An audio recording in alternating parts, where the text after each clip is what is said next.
Assalamualaikum warahmatullahi wabarakatuh. Perkenalkan, nama saya Sabti, NIM E1E021293.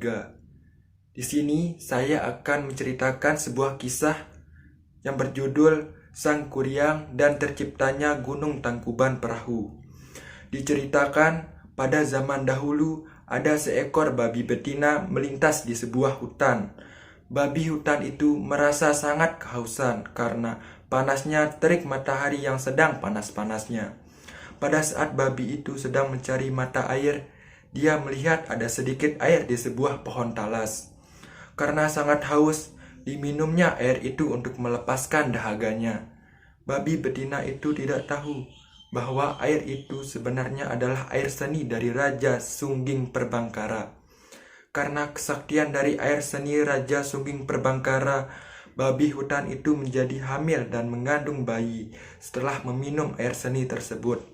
Setelah itu, 9 bulan setelahnya, si babi hutan itu melahirkan seorang bayi perempuan yang sangat cantik. Raja Sungging Perbangkara akhirnya tahu tentang adanya bayi perempuan yang terlahir karena air seninya. Ia segera pergi ke hutan belantara untuk mencarinya. Maka ditemukannya bayi perempuan itu di hutan sedang menangis. Dia memberi nama bayi itu Dayang Sumbi. Kemudian membawa pulang bayi tersebut ke istana kerajaan. Dayang Sumbi tumbuh menjadi seorang perempuan yang sangat cantik wajahnya. Banyak raja, pangeran, dan bangsawan yang hendak memperistri anak perempuan Raja Sungging Perbangkara itu. Namun, semua lamaran itu ditolak oleh Dayang Sumbi dengan halus. Sama sekali tidak terpikirkan oleh Dayang Sumbi bahwa mereka yang ditolak pinangannya itu akan saling berperang sendiri untuk merebutkan dirinya. Dayang Sumbi sangat takut dan sedih mengetahui kenyataan bahwa para pangeran, raja, dan bangsawan yang ditolak lamarannya saling melakukan peperangan. Ia pun memohon kepada ayahnya, Raja Sungging Perbangkara, untuk mengasingkan diri di hutan saja. Sang raja dengan berat hati mengizinkan anaknya tersebut untuk mengasingkan diri. Dayang Sumbi mengasingkan diri di sebuah gunung, ditemani oleh seekor anjing jantan berwarna hitam yang kuat bernama Si Tumang. Untuk mengisi waktu luangnya dalam pengasingan, Dayang Sumbi melakukan kegiatan dengan menenun kain. Pada saat Dayang Sumbi sedang menenun sebuah kain, peralatan tenunnya tidak sengaja terjatuh. Pada saat itu, Dayang Sumbi merasa sangat malas sekali untuk mengambilnya. Keluarlah suatu ucapan yang tidak disadari olehnya. Dia berkata, "Siapapun yang bersedia mengambil peralatan tenunku yang jatuh, andaikan itu lelaki, akan kujadikan suami. Tetapi apabila dia perempuan, akan kujadikan saudari," ucapnya dengan tanpa sadar. Tidak disangka, ternyata Si Tumang mengambilkan peralatan tenun yang terjatuh dari Dayang Sumbi itu, lalu memberikannya kepada Dayang Sumbi tuannya. Tidak ada yang dapat dilakukan oleh Dayang Sumbi selain memenuhi ucapannya sendiri. Dia harus menikahi Si Tumang yang ternyata adalah titisan dewa. Si Tumang sebenarnya adalah seorang dewa yang dikutuk menjadi anjing dan dibuang ke bumi. Beberapa bulan setelah menikah dengan Si Tumang, Dayang Sumbi mengandung dan melahirkan seorang bayi laki-laki yang kuat. Dayang Sumbi kemudian memberi nama bayi itu Sang Kuryang. Waktu pun berlalu. Beberapa tahun kemudian, Sang Kuryang bertumbuh menjadi seorang pemuda yang gagah dan kuat. Tubuhnya sehat dan kekar. Sejak kecil, Sang Kuryang sangat senang berburu. Setiap dia melakukan perburuan di hutan, Sang Kuryang selalu ditemani oleh Si Tumang. Sama sekali Sang Kuryang tidak mengetahui bahwa Si Tumang sebenarnya adalah ayah kandungnya sendiri. Pada suatu hari, Sang Kuryang bersama Si Tumang melakukan perburuan di hutan. Sang Kuryang hendak mencari seekor kijang besar karena ibunya ingin memakan hati kijang. Setelah beberapa lama di dalam hutan, Sang Kuryang melihat seekor kijang yang sedang merumput di balik semak rimbun. Sang Kuryang segera memerintahkan Si Tumang untuk mengejar kijang itu. Tetapi sangat aneh, Si Tumang yang biasanya penurut saat itu tidak mau menuruti perintahnya. Sang Kuryang menjadi marah, kemudian membetak Si Tumang. Katanya, Jika engkau tetap tidak menuruti perintahku, pasti aku akan membunuhmu." Ancaman Sang Kuryang ternyata tidak dipedulikan oleh si Tumang. Karena kesal dan marah, Sang Kuryang kemudian membidik dan membunuh si Tumang dengan panahnya. Hati anjing itu kemudian diambilnya dan dibawa pulang ke rumah. Sang Kuryang memberikan hati tersebut kepada ibunya untuk dimasak. Dayang Sumbi tidak menyadari bahwa hati yang diberikan oleh anaknya itu adalah hati suaminya, yaitu hati si Tumang. Kemudian memasak dan menyantap hati itu dengan lahap. Ketika sedang menyantap hati tersebut, dia teringat kepada si Tumang. Maka bertanyalah dia kepada Sang Kuryang, "Wahai anakku, kemanakah si Tumang? Aku tidak melihatnya," ucap Dayang Sumbi. "Wahai ibu, sesungguhnya hati yang ibu makan tadi adalah hati si Tumang."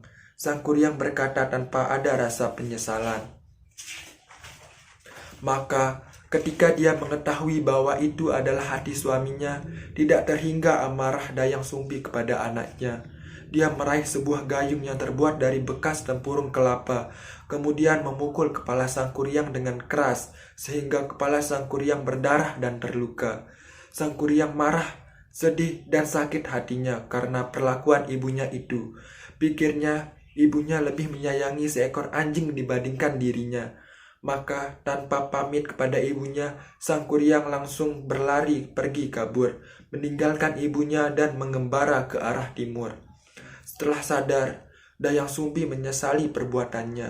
Ia mengetahui kepergian Sang Kuryang. Dia segera bertapa dan memohon ampun kepada para dewa atas kesalahan yang dilakukannya. Para dewa mendengar permintaan dari Dayang Sumbi. Mereka menerima permintaan maafnya dan memberi Dayang Sumbi kecantikan abadi. Sang Kuryang terus-menerus mengembara tanpa tujuan yang jelas. Sang Kuryang tidak sengaja melihat Dayang Sumbi. Dia terpesona dengan kecantikan Dayang Sumbi yang abadi. Dia tidak menyadari bahwa perempuan cantik yang ditemuinya di hutan itu sebenarnya adalah ibu kandungnya sendiri. Hal yang sama juga terjadi pada Dayang Sumbi. Dia tidak menyadari bahwa pemuda gagah yang sakti itu adalah anaknya. Karena telah saling jatuh cinta, mereka akhirnya merencanakan untuk menikah. Sebelum pernikahan itu dilangsungkan, Sang Kuryang berniat untuk pergi berburu. Dayang Sumbi membantunya mengenakan penutup kepala. Ketika itu, Dayang Sumbi melihat luka yang sama dengan luka anaknya di kepala calon suaminya. Teringatlah dia kembali pada anak laki-laki Sang Kuryang yang telah pergi meninggalkannya. Dia sangat yakin pemuda gagah itu adalah Sang Kuryang, anaknya yang hilang. Dayang Sumbi kemudian menjelaskan kepada Sang Kuryang bahwa dia adalah ibu kandung dari Sang Kuryang. Karena itu, dia tidak bersedia menikah dengan anak kandungnya tersebut.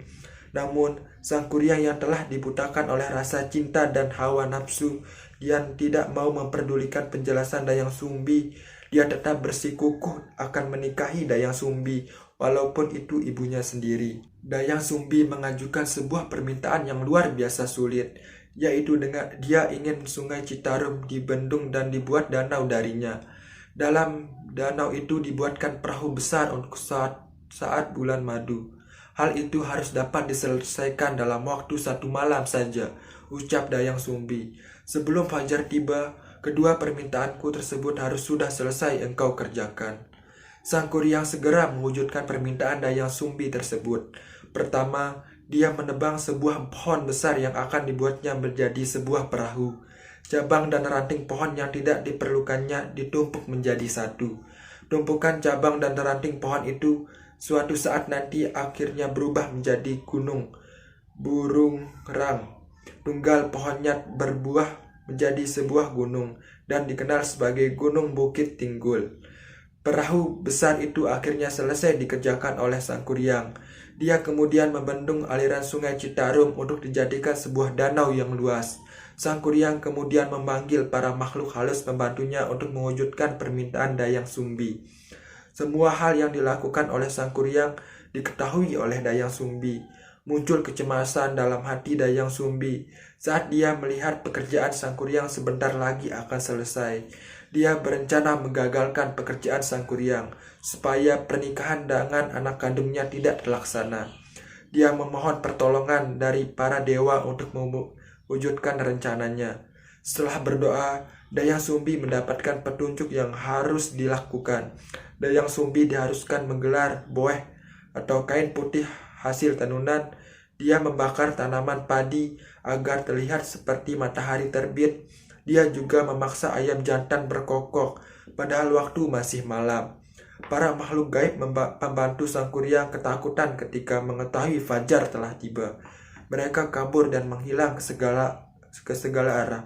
Mereka meninggalkan pekerjaannya dalam membuat danau dan perahu yang diperintahkan Sang Kuryang.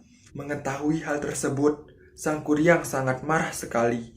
Dia merasa Dayang Sumbi telah melakukan kecurangan kepadanya. Dia sangat yakin bahwa fajar sebenarnya belum tiba.